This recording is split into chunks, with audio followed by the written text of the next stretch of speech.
Hey, what's up, guys? It's After Midnight Confessions here. Hope you're all having a great day. Today, I have a really great story. It's about a guy he moved out at 17 and he was being watched. It's super interesting to hear, super interesting to listen. Please like and subscribe, it helps me out a lot. I really want this channel to grow. Without any further ado, let's get into the video. I left home at 17. I found out I was being watched. It was 3 years ago. I moved into a student apartment 1 hour away from my parents' home. It was for my studies. I was 17 at the time. I had negotiated for a long time with my parents so I could live on my own and study independently, since the school was far from home. At first they were reluctant, but they eventually agreed. I had a small apartment, but I liked it. I was able to decorate it the way I wanted. I made friends quickly and I met my best friend, Eva. Everything started when a boy moved into the apartment next to mine. At first, I didn't notice him. It was only when I came back from a weekend at my parents' house that I saw a new doormat at the door next to mine. One evening, I was at the common room, a place with couches, a minibar, and a foosball table. Basically, a place where young people could hang out and pass the time. I was there with my friends when a boy entered the room. At first glance, he looked shy and especially lost. Eva suggested inviting him to join us. She got up and came back with him. He sat with us and we went around introducing ourselves. For the rest of the evening, he was quite reserved and didn't talk much, but I didn't pay much attention to it. As we went back up to our apartments, Eva discreetly told me, "Did you notice that he kept looking at you?" "I think he likes you." I just smiled because at that time boys didn't interest me and I was more focused on my studies. Wednesday was a mail day. I went down to my mailbox to get my mail. Nothing special. Just a postcard from my aunt who was traveling in Italy and a few ads. While flipping through them, a small piece of paper fell out with my first name written on it. I opened it. "You dress so well. You're more beautiful every day." I smiled, imagining myself in a romantic TV series, but I didn't think much of it. I talked about it with Eva and we laughed about it. One evening, I was working in a small restaurant near my school to earn a bit of pocket money to buy groceries during the week and occasionally treat myself to some shopping. That evening, he came in. For the story, I'll call him Dylan. He sat at the bar and I went over to take his order. He was very smiley and talked a lot, even though I had other customers to take care of. It was only at the end of my shift at closing time that I realized he had stayed for 2 hours. I found that strange, but I didn't think much of it. We went back up to our apartment together. I was about to say goodbye before going into mine, but he hugged me. I was surprised. He said, "I'm so happy to have a friend here. You're one of the only ones." I was very surprised because we barely knew each other. The next day, I went to school and ran into him in the hallways. He came over to talk to me. We chatted between classes, but the conversation was only about me. He asked questions like, "What city do your parents live in? What's your class schedule? Do you have a boyfriend?" But when I asked him questions about himself, he dodged them and always brought the conversation back to me. In the days that followed, I kept running into him every morning on my way to school, in the evening when I got home, sometimes even in the school hallways. Even though before we hardly ever crossed paths. I found it really strange. I talked about it with Eva and a few friends, but they all told me that maybe he just had the same schedule as me. I thought that the little note I received in my mail might have come from him, but I didn't mention it to him. One day, while I was cooking at home, the doorbell rang. I thought it was Eva coming to pick up some of her things, but when I looked through the people, I saw Dylan and he was already smiling. I hesitated to open the door, but I did anyway, reluctantly. He was holding a box of Ferrero Rocher chocolates. He handed it to me and said, "This is to thank you for being a golden friend." I thanked him and closed the door. That evening, in front of the TV, something clicked. I was eating the chocolates when I remembered that the day before I had gone grocery shopping with a friend and we had passed by the candy aisle. She bought chocolate, and I had told her that Ferrero Rochers were my favorite. But since they were a bit expensive, I preferred to wait until next month. What was strange was that I hadn't seen Dylan in the store at any point, and I didn't remember telling him that I loved Ferrero Rocher. It bothered me a bit, but I thought maybe he had asked Ava. So I talked to her about it, and she told me he had never gone to see her. We both found it strange. Wow. As the days went by, I kept running into him more and every time he came to talk to me. Honestly, it was becoming annoying. I talked about it with some friends, who simply told me to tell him the truth, that it bothered me and that he needed to keep his distance. So, one morning in the school hallways, I went up to him, stressed, and told him the truth. "Dylan, you're very kind. I know we're neighbors, but I feel like you're following me, and you think you're very close to me, even though we barely know each other. You understand it's not against you, but I like you to keep your distance." At that moment, his face fell. He looked angry and a bit sad. It was hard, but it was better that way. Just before the end of year holiday period, my cousin came to visit me and stayed at my place for 2 days. We spent a good time together, and I ran into Dylan less and less.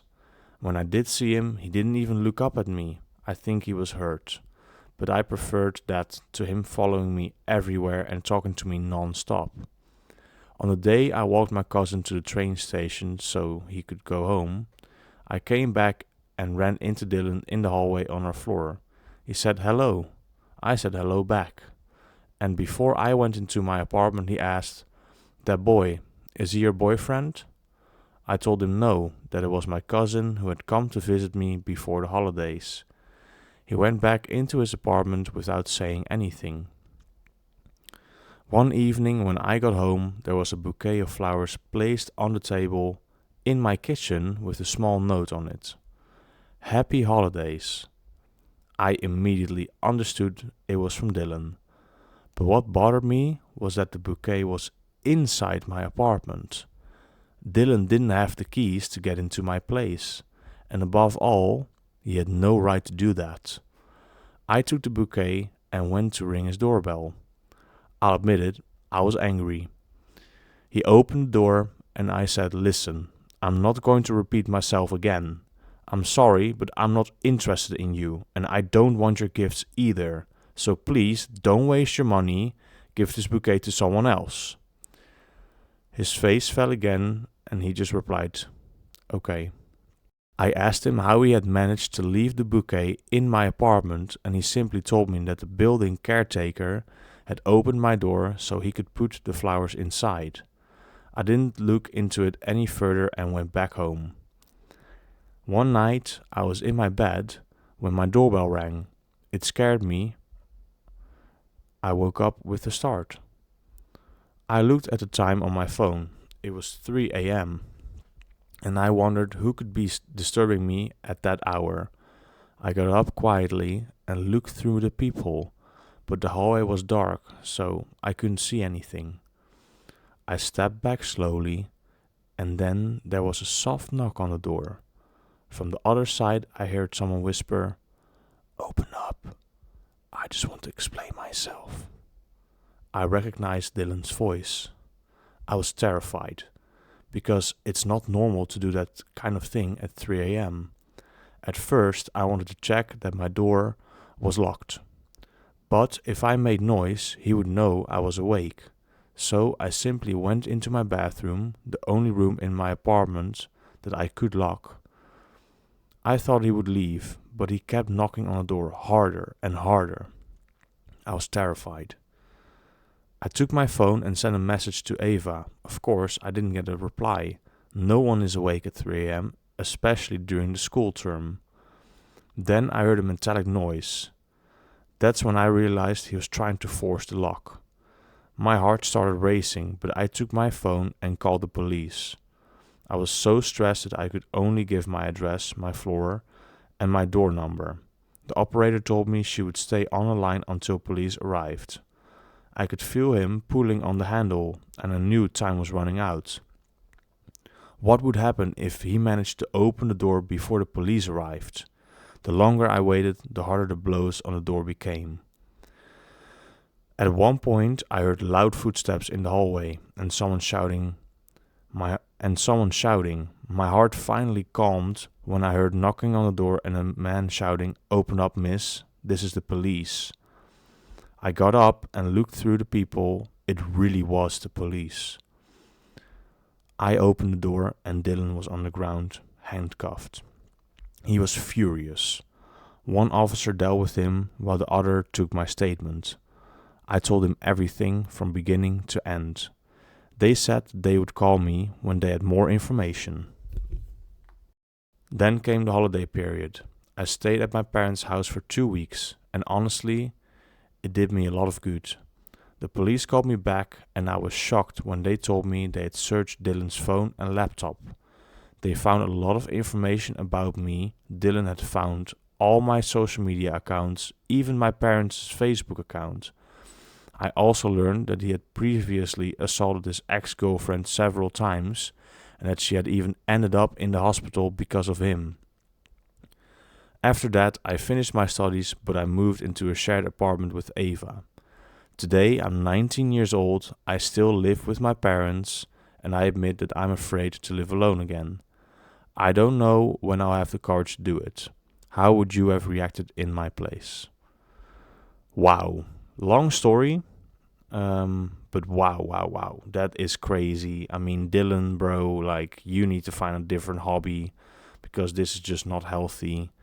And you can't go around scaring people like that. Like, what the hell are you doing, man?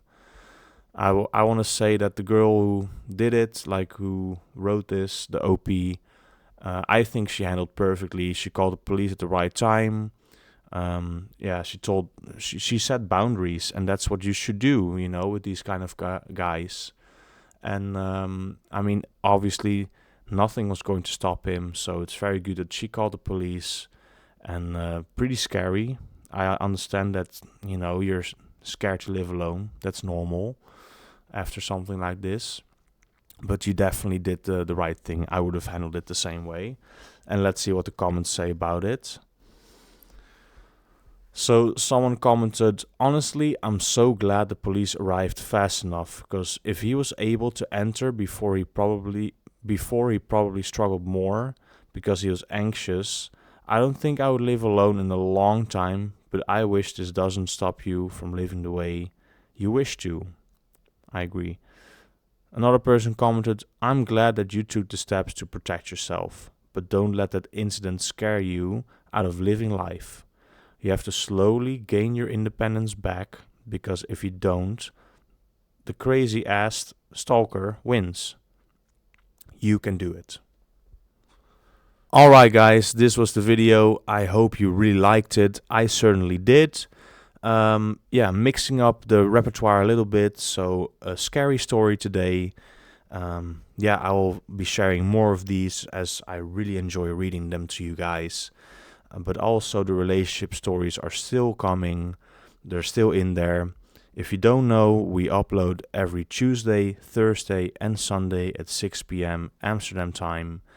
And I hope you all have a great day, and I'll see you next time.